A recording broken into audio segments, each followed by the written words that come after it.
Line के ऊपर click करें। यहाँ पर आपके पास कमांड में पूछा जाएगा specify first point. First point आपने क्लिक कर दिया। स्क्रीन पे कहीं पे भी कर सकते हैं, किसी भी जगह पे कर सकते हैं।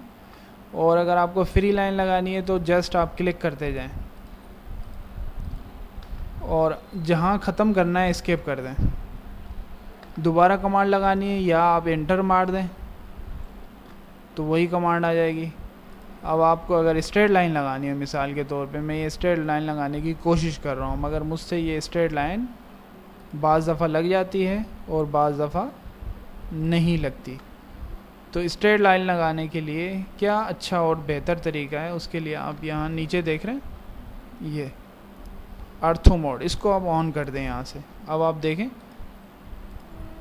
आपकी लाइन बिल्कुल सीधी जाएगी, आपको बिल्कुल टेंशन लेने की ज़रूरत ही नहीं है। स्ट्रेट लाइन लग गई। अब हम चाह रहे हैं कि ये लाइन हमारे वैल्यू के मुताबिक हो। अगर मैं 10 की लाइन लगाऊं तो वो 10 की हो, 20 की लगाऊं तो 20 की हो। उसके लिए क्या करेंगे, यहाँ दोबारा से आप लाइन के ऊपर क्लिक कर लें या दोबारा से स्पेस बार दबा दें। इससे भी आप जो है लाइन की कमांड को दोबारा पा सकते हैं। होता ये है कि ऑटोकैड के अंदर जो पुरानी कमांड आप यूज़ कर रहे हैं उसी को दोबारा लगाने के लिए आप स्पेस बार दबाएं या आप एंटर मार दें तो वो आपको अपीयर हो जाएगी। इसी तरह से अब मैं यहाँ से फर्स्ट पॉइंट बताता हूँ और यहाँ से मैं इसको 10 एंटर करता हूँ तो आप देखेंगे यहाँ 10 पे ये बैंड हो गई। अब बैंड को ख़त्म करने के लिए एस्केप करूँगा तो ये अभी पूरी 10 mm की या 10 इंचेस की जो भी आपने यूनिट सेट किए होंगे उसके मुतालिक ये कमांड जो है आपकी काम करेगी।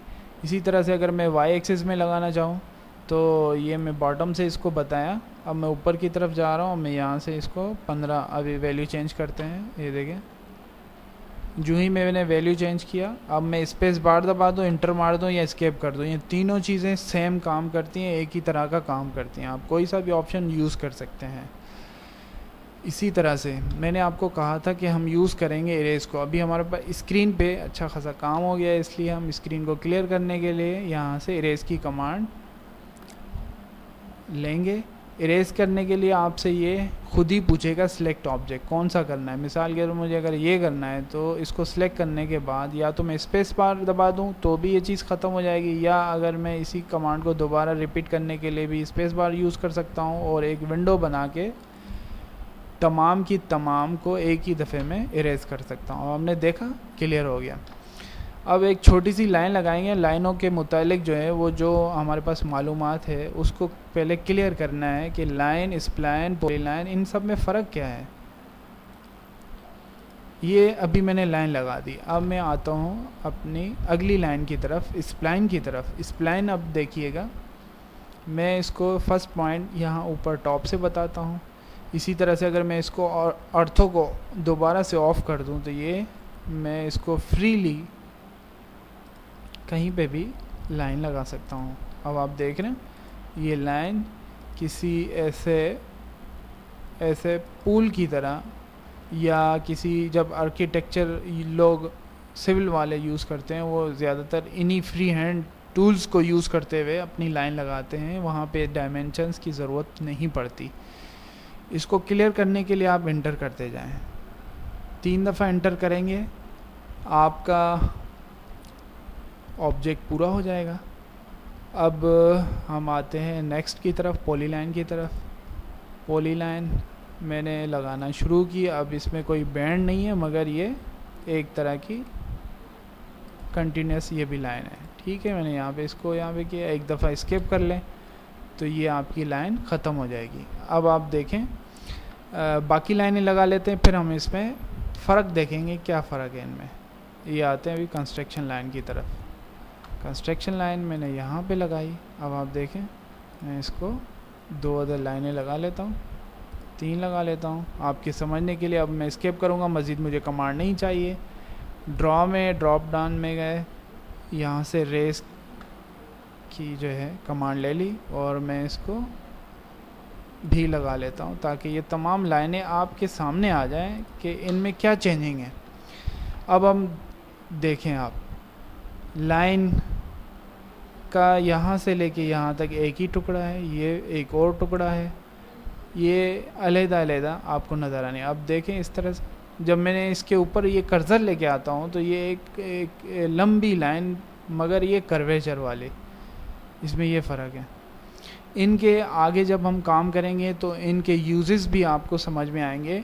बाज़ जगह हमें सिर्फ लाइन यूज़ करनी होती है, बाज़ दफ़ा हमें स्प्लाइन यूज़ करनी पड़ती है, और बाज़ दफ़ा हमें ये पॉली लाइन। अब पॉली लाइन देख रहे हैं आप, एक ही लाइन है कंटिन्यूसली। अगर मैं इसको 3D में कभी एक्सट्रूड वगैरह करना चाहूँ तो मैं इजीली इसको कर लूँगा। ये है कंस्ट्रक्शन लाइन, यानी कि दोनों साइड पे आ रही है। इसका भी यूज़ आप देखेंगे जब हम प्रोजेक्ट करेंगे आगे। फ़िलहाल हमें इतना ही सीखना है कि ये लाइनें क्या हैं और इनमें क्या डिफरेंस है। ठीक है, ये रेज़ है। अब तमाम आपने लाइनें देख ली।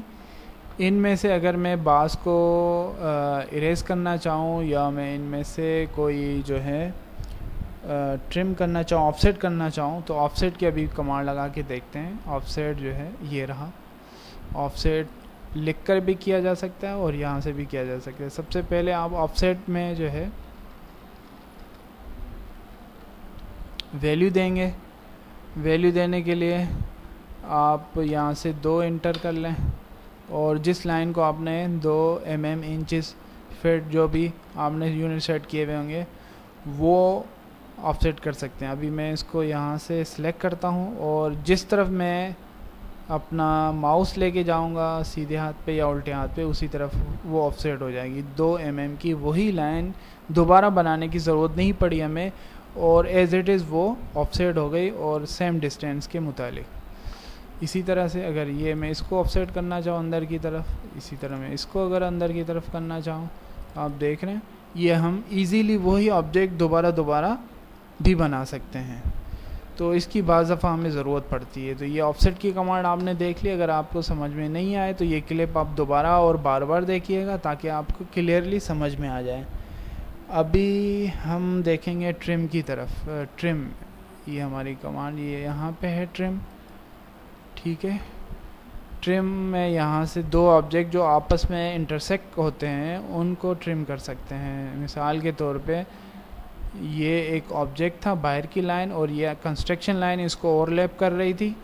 मैं अभी इसके अंदर के टुकड़े को ख़त्म करूँगा, तो मैंने इन दोनों ऑब्जेक्ट को पहले सिलेक्ट किया, फिर एक दफ़ा राइट क्लिक किया, और यहाँ पे उस ऑब्जेक्ट जो मुझे निकालना है उस पर मैं जाके क्लिक करूँगा। वो ऑब्जेक्ट हमारे सामने से गायब हो जाएगा, और फिर मैं एस्केप करूँगा तो हमारी कमांड ख़त्म हो जाएगी। जो लगाई हुई थी वो अभी आप देखेंगे कर्सर अपनी असली हालत में आ जाएगा।